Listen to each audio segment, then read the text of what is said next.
Go through drawing the skin layer by layer. We'll first begin with the 5 layers of the epidermis, then we'll move to the dermis, and finally the hypodermis, which is also called the subcutaneous layer. You'll see it either way, the hypodermis or the subcutaneous layer. Here, I've included it as both, but in different texts, you may just see one or the other. They mean the same thing. So the first layer of skin we're going to draw is the epidermis, which is the most superficial layer of skin. So you'll hold your paper this way, and as I draw on screen, you'll draw in the same place. So every slide, you'll see this same black rectangle that represents your page. In order to make sure you're spacing things correctly, draw your layers in the same spot as they are on screen. So about 1/3 of the way from the top, you're going to draw and label the stratum basale. As you can see, it's a single layer of columnar cells, and it's not quite straight, it's kind of squiggly. You may choose to add a 1-sentence or a phrase description. For example, stratum basale, you might write something like new epidermal cells. Maybe you even want to draw an arrow that goes up from the stratum basale to the stratum corneum. Next, you're going to draw and label the stratum spinosum. As you see, the bottom or the deep layer of the stratum spinosum is wavy and follows the stratum basale. However, the top layer has now become straight. On top of that, you'll draw and label the stratum granulosum. Make sure you pay attention to the thickness of each of these layers as well.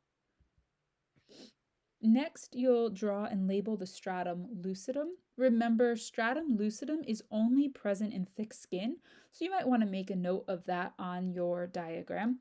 If we were drawing thin skin, we would not include this layer, we would skip it.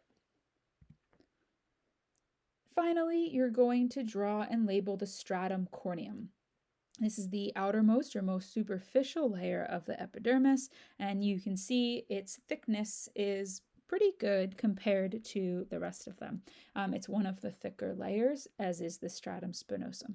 Again, at this point, if you'd like to draw an arrow from the stratum basale up to the stratum corneum to show that that is how the skin cells move as the new ones are made by the stratum basale and the old ones are pushed upward or more superficially, you can absolutely do that. Now you're going to just label the epidermis, so you can do it in a bracket if you'd like, that goes from the stratum basale up to the stratum corneum. Now we're going to draw our dermis. So you're going to add the layers of the dermis here. You can just kind of shade them lightly one color and then draw in collagen and elastic fibers.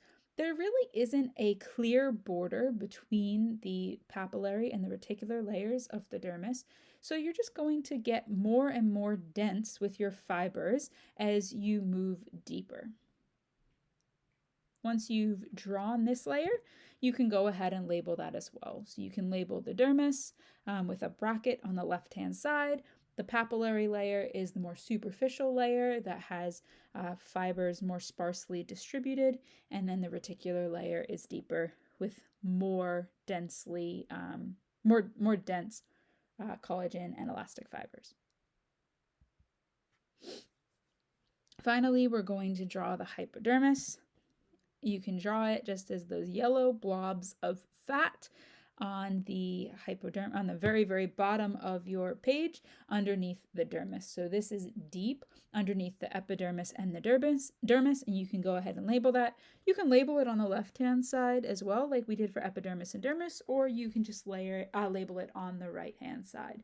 Again, you may choose to add some information here if you'd like. So we're going to be done here. However, if you'd like, you may choose to add blood vessels, so veins and arteries, little capillaries, into your diagram. You may also want to add the nerves or sensory receptors. Those are located in yellow here. If you'd like, they go in the dermis and the hypodermis. They do not go into the epidermis. So if you want to add those just to remind yourself that these things are present below the epidermis, you absolutely can. And so that is our layered diagram of the skin.